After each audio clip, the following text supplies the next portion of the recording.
Hello, good evening to all of you. तो आज हम 23rd मई के करंट अफेयर्स कवर करेंगे। तो वीडियो को लाइक ज़रूर कर दीजिएगा और अपना फीडबैक आप कमेंट कर सकते हैं और चैनल को सब्सक्राइब ज़रूर कर लें। तो सबसे पहले हम फर्स्ट न्यूज़ पे आते हैं। तो आज की फर्स्ट न्यूज़ है अल्जीरिया। अल्जीरिया के बारे में आपको पता है, न्यू डेवलपमेंट बैंक ने अब तक 40 बिलियन यूएसडी के इन्वेस्टमेंट प्रोजेक्ट्स अप्रूव कर दिए हैं, जो मेजरली क्लीन एनर्जी और नए मेंबर्स के इंक्लूजन को प्रमोट करते हैं। ये अपॉर्चुनिटी और भी कंट्रीज तक एक्सटेंड करने की इनकी प्लानिंग है। तो अल्जीरिया जो है, ये नाइन्थ मेंबर बन चुका है एनडीबी का, न्यू डेवलपमेंट बैंक का। तो इसके बारे में हम थोड़ा पढ़ रहे हैं। तो थोड़ा एनडीबी के बारे में जान लेते हैं। तो इसके हेडक्वार्टर शंघाई चाइना में है और ये 2015 में इस्टेब्लिश हुआ था ब्रिक्स कंट्री के इनिशिएटिव से। ब्राज़ील, रशिया, इंडिया, चाइना और साउथ अफ्रीका, तो ये ब्रिक्स के आप 2015 में जो मेंबर्स थे, ये 5 मेंबर्स थे। एनडीबी का जो मेन फोकस है, रिसोर्सेज को मोबिलाइज करना है इंफ्रास्ट्रक्चर और सस्टेनेबल डेवलपमेंट प्रोजेक्ट्स के लिए, स्पेशली इमर्जिंग मार्केट्स और डेवलपिंग कंट्रीज के लिए। तो मेंबर्स की बात करें तो इसमें इंक्लूड हैं ब्रिक्स नेशन के और साथ बांग्लादेश, यूएई, इजिप्ट और अल्जीरिया। मेंबरशिप ओपन है यूएन के मेंबर्स के लिए। जो भी यूएन के मेंबर्स हैं वो एनडीबी के मेंबर्स बन सकते हैं, चाहे बोरोइंग हो या नॉन बोरोइंग मेंबर्स। उरुग्वे अभी प्रोस्पेक्टिव मेंबर है और ऑफिशियल मेंबर तब बनेगा जब अपना इंस्ट्रूमेंट ऑफ सेशन डिपॉजिट करेगा। इनिशियल ऑथराइज कैपिटल जो है वो $100 बिलियन की है इसमें, जिसमें 5 फाउंडिंग मेंबर्स का इक्वल शेयर है, टोटल 50 बिलियन। और वोटिंग पावर, फाउंडिंग मेंबर्स के पास कंबाइंड पावर कम से कम 55% होनी चाहिए। तो ये इसका जो एनडीबी का ये वर्किंग है। आज के टाइम में रीजनल फाइनेंशियल इंस्टीट्यूशन की जो इम्पोर्टेंस है वो बढ़ गई है। एग्जांपल के लिए 2024 तक इंडिया के पास 20 ऑनगोइंग प्रोजेक्ट्स हैं एनडीबी के सपोर्ट के साथ। वर्थ इनकी जो वर्थ है वो $4.87 बिलियन है, जो ट्रांसपोर्टेशन और वाटर कंजर्वेशन जैसे सेक्टर्स को कवर करते हैं। तो ये इंस्टीट्यूशंस जो हैं, ये not only long term financing provide करते हैं इंफ्रास्ट्रक्चर के लिए, बट रीजनल इंटीग्रेशन और स्टेबिलिटी को भी प्रमोट करते हैं। साउथ साउथ कॉपरेशन का एक परफेक्ट एग्जांपल है इंडिया। एनडीबी और ए डबल आई बी के साथ एसोसिएशन, इंफ्रास्ट्रक्चर गैप्स को ब्रिज करना हो या फिर प्राइवेट इन्वेस्टमेंट्स को कैटलाइज करना है, एनडीबी जैसे इंस्टीट्यूशंस का रोल ट्रूली इम्पैक्टफुल है। ये आपके सामने फुल जो है न्यूज़ है with all the static data. तो इसमें सारी एनडीबी की जो भी मैंने अभी आपको बातें बताई, इसमें सारी वो लिखी हैं। इसमें देख लेते हैं इसके अदर जो प्रोमिनेंट रीजनल फाइनेंसिंग इंस्टीट्यूशन है फाइनेंशियल, वो देख लेते हैं। एशियन डेवलपमेंट बैंक के इसके हेडक्वार्टर मनीला, फिलीपींस में। तो ये एस्टेब्लिश हुआ 1966 में। तो इसका पर्पस भी वही एशिया एंड पैसिफिक मेंबर्स के अराउंड है। इसके मेंबर्स हैं 69, इंक्लूडिंग इंडिया। तो एशियन इंफ्रास्ट्रक्चर इन्वेस्टमेंट बैंक है, इसका हेडक्वार्टर बीजिंग चाइना में 2016 में इस्टेब्लिश किया गया था और ये प्राइमरीली एशिया के साथ, एशियन कंट्रीज के साथ डील करते हैं। इंडिया भी इसका फुल मेंबर है। 110 अप्रूव्ड कंट्री है, 10 फुल और 10 prospective countries. African development bank, इसका हेडक्वार्टर अबिजान कोते दिल्ली में है। ये इसका एस्टेब्लिशमेंट 1964 में हुआ था। इसको पॉवर्टी रिड्यूस करने के लिए अक्रॉस अफ्रीका इसको लाया गया। तो इसके जो मेंबर्स हैं 54 अफ्रीकन कंट्रीज और 27 non African countries including India. India इन सबका मेंबर है। नेक्स्ट न्यूज़ देख लेते हैं। Supreme court declares Zudpi jungles as forest lands, exempts pre 1996 structures. तो सुप्रीम कोर्ट के नए जजमेंट ने एक इम्पॉर्टेंट बैलेंस क्रिएट किया है इन्वायरमेंट की प्रोटेक्शन और लोगों के लाइवलीहुड के बीच। इसकी की हाइलाइट्स देख लेते हैं। सबसे पहले Zudpi jungle of forest. Supreme court ने जुडपी जंगल लैंड्स को फॉरेस्ट लैंड के तौर पर ट्रीट करने का डिसीजन दिया है। जो 1996 के गोवर्धन केस के रूलिंग के लाइन में है।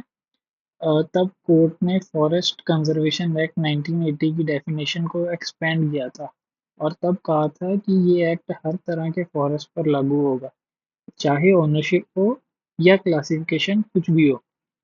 अब प्री 1996 अलॉटमेंट्स के लिए एक वन टाइम एग्जाम्पशन दिया गया है। इसका रीजन पब्लिक इंटरेस्ट है, क्योंकि इन लैंड्स पर गवर्नमेंट बिल्डिंग्स, स्कूल्स और घर बने हैं, लेकिन स्टेट को अब भी एफसीए के अंडर अप्रूवल सेंटर से ही लेना होगा। लैंड यूज चेंज नहीं हो सकता है और ट्रांसफर सिर्फ इनहेरिटेंस के थ्रू अलाउड है। लेकिन पोस्ट 1996 अलॉटमेंट्स के लिए अकाउंटेबिलिटी है वो काफ़ी स्ट्रिक्ट है। स्टेट गवर्नमेंट को अब एक्सप्लेन करना पड़ेगा कि अलॉटमेंट्स क्यों हुई और रिस्पॉन्सिबल ऑफिसर्स कौन है।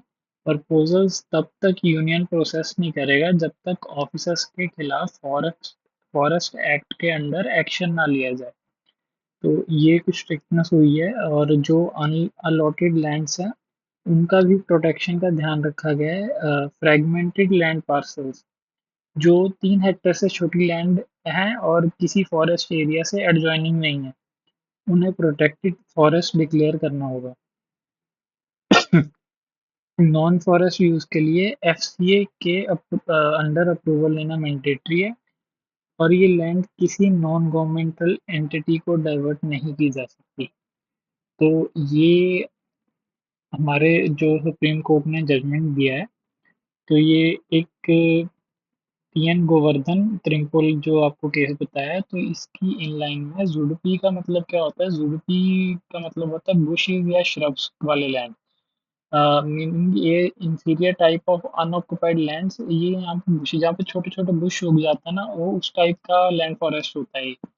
तो ये लैंड्स में लो मरमडी सॉइल पाई जाती है, एरिड सॉइल होती है विद बजरी और सॉफ्ट स्टोन के साथ, जहाँ पे ट्री ग्रोथ पॉसिबल नहीं होती है। और इसमें श्रब्स और अदर ड्राई वेजिटेशन जैसे कैक्टस वगैरह, ये ऐसे वाले जो प्लांट्स हैं यहाँ ज़्यादा होते हैं। तो ये इकोलॉजिकल काफ़ी इम्पोर्टेंट है और वाइल्ड लाइफ कॉरिडोर्स के लिए भी एक्ट करते हैं। तो मेनली ये eastern Vidarbha region of Maharashtra में पाए जाते हैं, ईस्टर्न विदर्भा के। तो ये न्यूज़ में इतना था। फुल न्यूज़ आप पढ़ सकते हो, आपको मैंने न्यूज़ समझा दी है। अब नेक्स्ट की तरफ चलते हैं।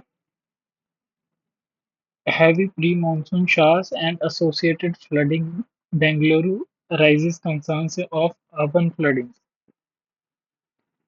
तो इंडिया में अर्बन फ्लड्स का राइजिंग ट्रेंड एक अलार्मिंग कंसर्न बन गया है, जो ना सिर्फ इंफ्रास्ट्रक्चर और बिजनेस को नुकसान पहुंचा रहा है बल्कि ह्यूमन लाइफ और इकोनॉमी को भी इम्पैक्ट कर रहा है।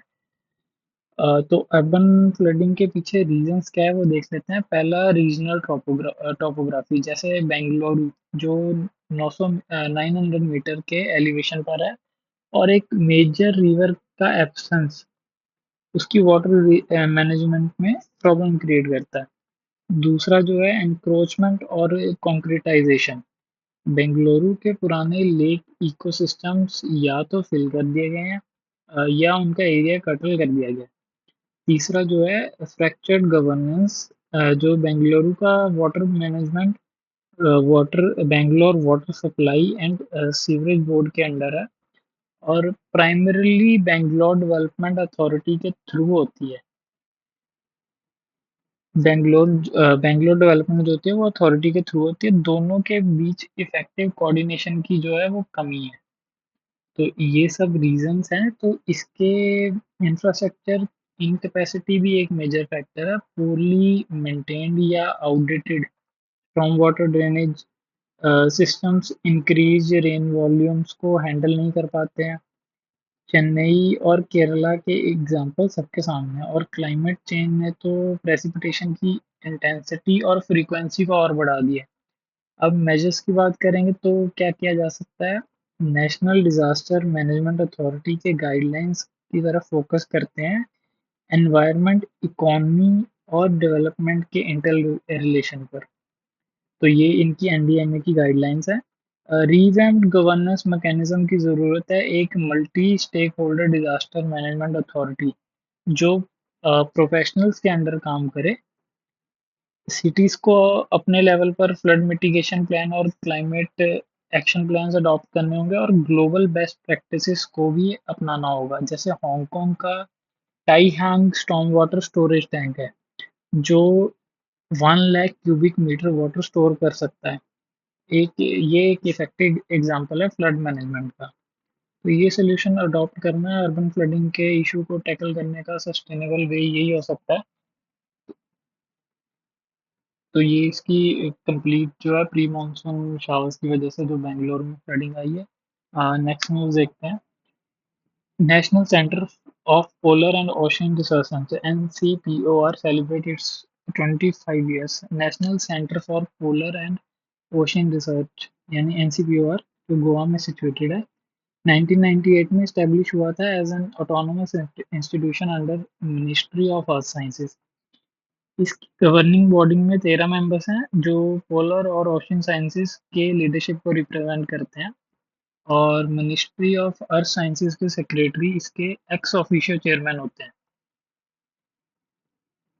एंड अब एनसीपीओआर के की रोल्स देख लेते हैं। ये इंडिया के रिसर्च स्टेशंस मेंटेन करता है अंटार्कटिका में मैत्री और भारती, आर्टिक में हिमाद्री और हिमालयस में हिमांश। तो ये आपसे एग्जाम में पूछा जा सकता है। डीप ओशन मिशन का लीडरशिप भी एनसीपीओआर के पास है जो इंडियन ओशन के डीप सी मिनरल रिसोर्सेज और हाइपोथर्मल सिस्टम एक्सप्लोर करने का एक फ्लैगशिप इनिशिएटिव है। एनसीपीओआर इंडिया की आर्कटिक पॉलिसी 2022 और इंडियन आर्कटिक एक्ट 2022 के इम्प्लीमेंटेशन में भी असिस्ट करता है।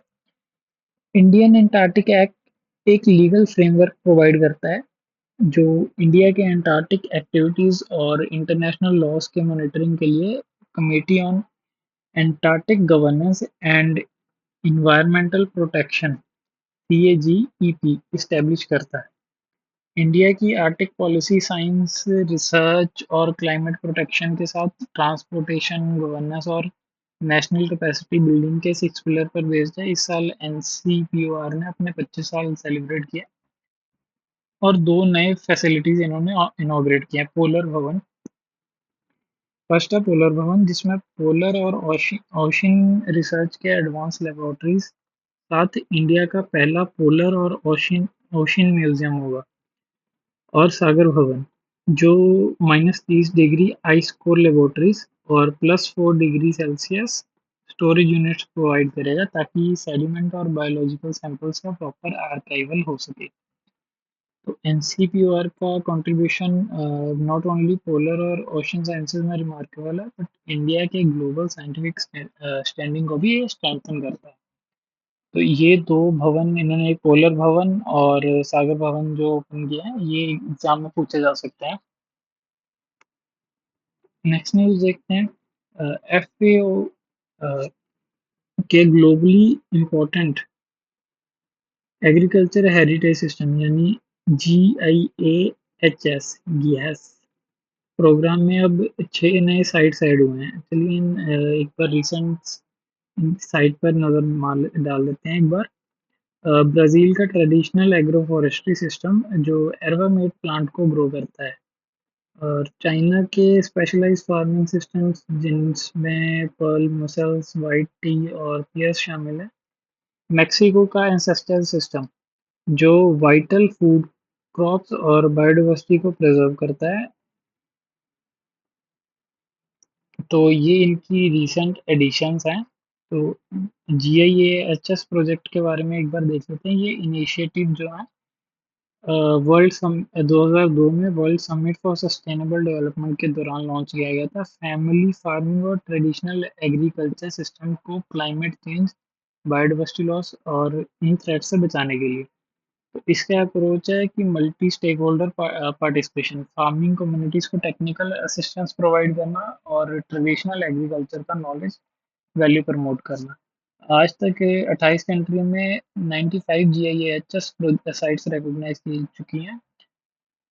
इंडिया के कॉन्ट्रीब्यूशन भी सिग्निफिकेंट है जैसे कश्मीर का जो सेफ्रॉन हेरिटेज है और ओडिशा का कोरापुट ट्रेडिशनल एग्रीकल्चर और केरला का कुट्टानाड बिलो सी लेवल फार्मिंग सिस्टम है। तो ये सिस्टम्स को प्रोजेक्ट करना ज़रूरी क्यों है? तो ये इसको एक बार देख लेते हैं। ये सिस्टम फूड सिक्योरिटी को इंश्योर करते हैं बाय प्रोवाइडिंग डाइवर्स और nutritious food while preserving crop varieties. तो ये इनकम सिक्योरिटी भी देते हैं, स्पेशली उन 2.5 बिलियन लोगों को, 2.5 बिलियन लोगों के लिए जो एग्रीकल्चर पर डिपेंडेंट है, और कल्चरल हेरिटेज को कंजर्व करते हुए इनोवेशन के लिए एक स्ट्रॉन्ग फाउंडेशन भी बनाते हैं। तो ये फार्मिंग मेथड्स को प्रिजर्व करते हैं और उनको जो है मॉडर्न इंफ्रास्ट्रक्चर या मॉडर्न मॉडर्न इंसाइट्स प्रोवाइड करके ये उन लोगों के लाइवलीहुड और वो मेथड को प्रिजर्व करते हैं। तो नेक्स्ट न्यूज़ देखते हैं।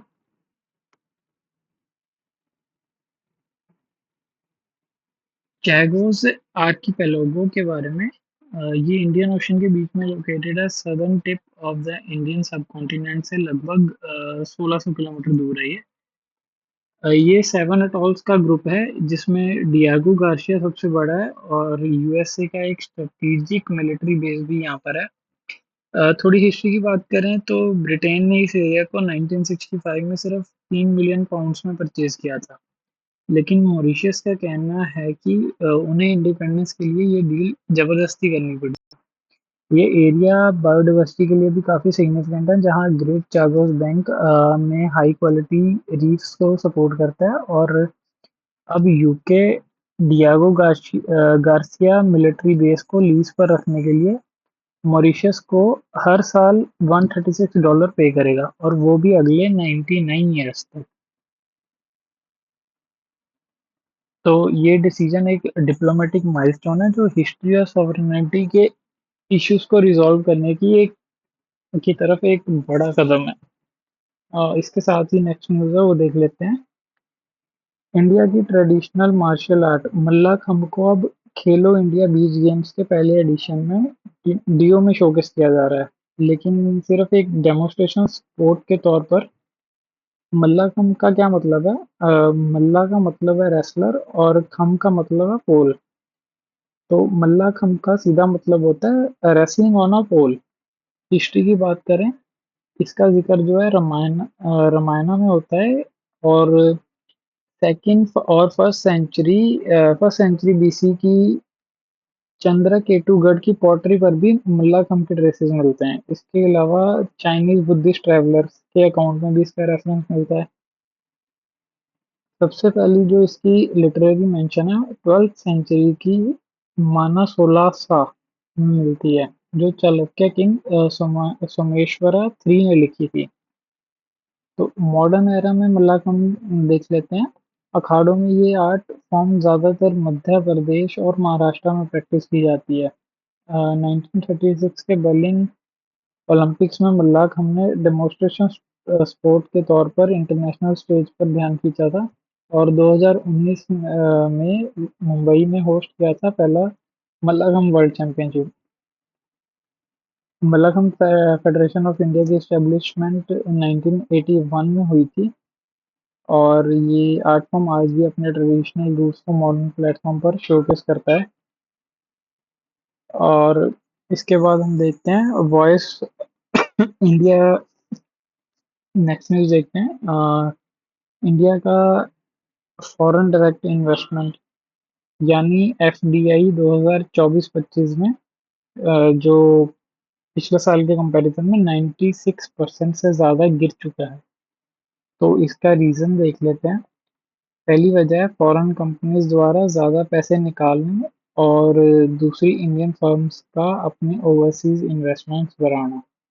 एफडीआई क्या होता है? एफडीआई फॉरेन डायरेक्ट इन्वेस्टमेंट का मतलब है जब कोई इंडिया के बाहर का रेजिडेंट एक अनलिस्टेड इंडियन कंपनी में इक्विटी इंस्ट्रूमेंट्स के जरिए ज़्यादा इन्वेस्ट करे, या एक लिस्टेड कंपनी के पेड अप इक्विटी कैपिटल में 10% या उससे ज़्यादा का हिस्सा ले। इंडिया में एफडीआई के लिए department for promotion of industry and internal trade या डीपीआईआईटी रिस्पॉन्सिबल है। एफडीआई का इम्पोर्टेंस देख लेते हैं। ये एक इम्पोर्टेंट रिसोर्स होता है नॉन डेप्ट फाइनेंस का, जो कि इंडिया की इकोनॉमिक डेवलपमेंट को बूस्ट करता है। एफडीआई के जरिए आता है कैपिटल, टेक्नोलॉजी और ग्लोबल मैनेजरियल प्रैक्टिस का एक्सपोजर। जो नए जॉब्स को क्रिएट करता है और मल्टीपल सेक्टर्स को बूस्ट करता है। तो एफडीआई ज़रूरी है, लेकिन काफ़ी सिग्निफिकेंट ड्रॉप है ये जो एफडीआई में हमारी कंट्री अभी देख रही है।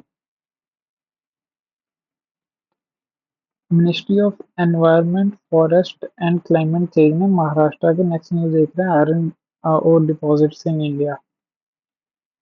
क्लाइमेट चेंज में महाराष्ट्र के गढ़चिरौली डिस्ट्रिक्ट में एक आयरन और बेनिफिशियन प्लांट के लिए इन प्रिंसिपल फॉरेस्ट क्लियरेंस दे दिया है।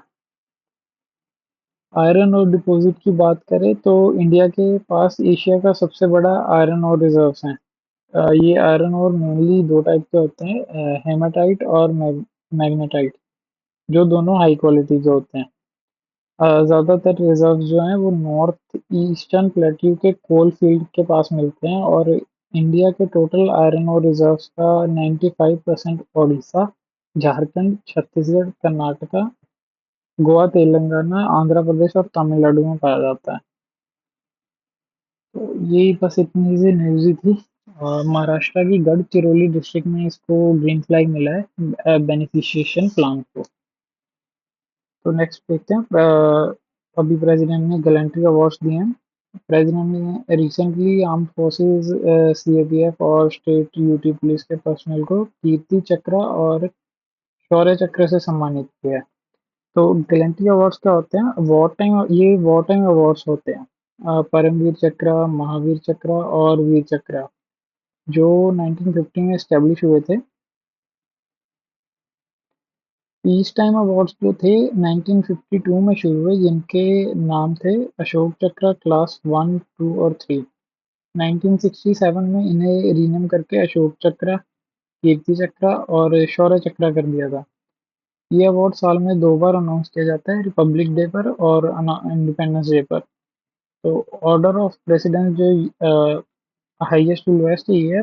सबसे ऊपर आता है परमवीर चक्र, फिर अशोक चक्र, फिर महावीर चक्र, कीर्ति चक्र, वीर चक्र और सबसे नीचे शौर्य चक्र।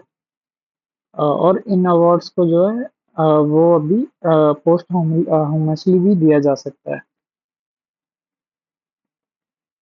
तो इसके बाद हम नेक्स्ट न्यूज़ देख लेते हैं। सुप्रीम कोर्ट ने सेंटर को 6 महीने के अंदर नेशनल रोड सेफ्टी बोर्ड बनाने की डायरेक्शन दी है। नेशनल रोड सेफ्टी बोर्ड की बात करें तो इसका लीगल बेस सेक्शन 215 बी है, मोटर व्हीकल एक्ट 1988 में।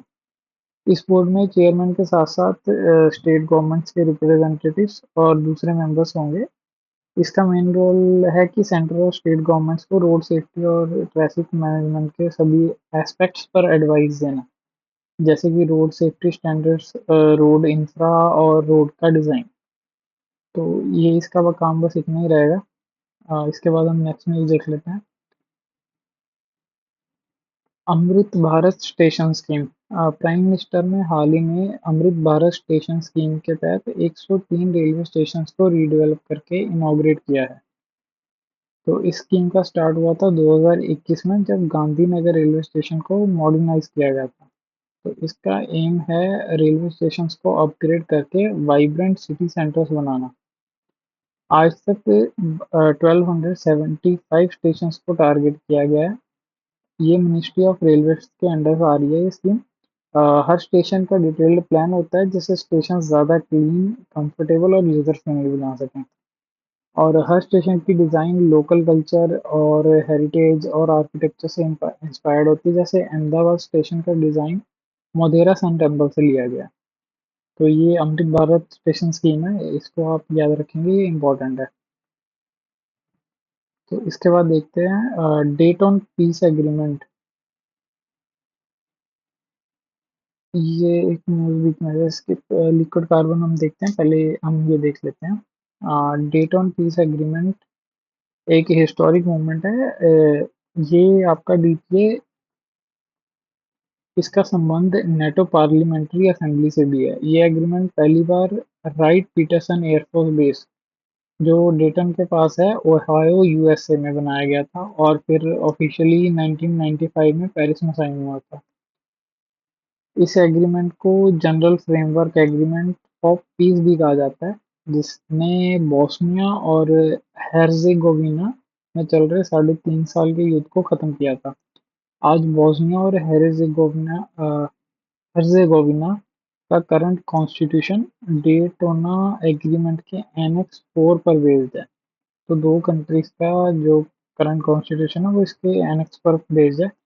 ये एग्रीमेंट ने बल्कन रीजन में शांति और स्टेबिलिटी लाने में बहुत बड़ा योगदान दिया है। तो ये न्यूज़ आप याद रखेंगे। इसके बाद हम देख लेते हैं लिक्विड कार्बन। तो साइंटिस्ट ने स्टडी किया है कि structure of liquid carbon first time using C2 X-ray diffraction.